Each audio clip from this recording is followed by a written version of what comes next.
The story of the first pearls. There was once a man named Runoya, and when he walked along the pathways of the forest, the children would say shyly to one another, "Look, there is the man who always hears music." It was really true that wherever he went he could hear sweet music. There are some kinds of music that everyone can hear, but Runoya heard sweet sounds where others heard nothing. When the lilies sang their evening song to the stars, he could hear it. And when the mother tree whispered "good night" to the little green leaves, he heard the music of her whisper, though other men heard not a sound. He was sorry for those other men, and he said to himself, "I will make a harp, and then even if they cannot hear all the kinds of music, they will hear the sweet voice of the harp."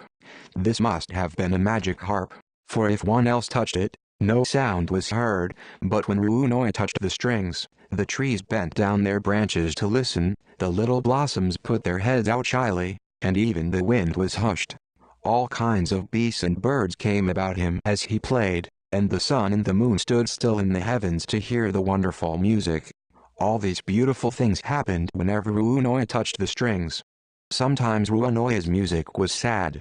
Then the sun and the moon hid their faces behind the clouds, the wind sang mournfully, and the lilies bent low their snow-white blossoms. One day Runoya roamed far away till he came to the shores of the great sea. The sun had set, darkness hid the sky and the water, not a star was to be seen. Not a sound was heard but the wailing of the sea. No friend was near. "I have no friends," he said. He laid his hand upon his harp, and of themselves the strings gave forth sweet sounds, at first softly and shyly. Then the sounds grew louder, and soon the world was full of music, such as even Runoya had never heard before, for it was the music of the gods. "It is really true," he said to himself softly. "My harp is giving me music to drive away my sadness."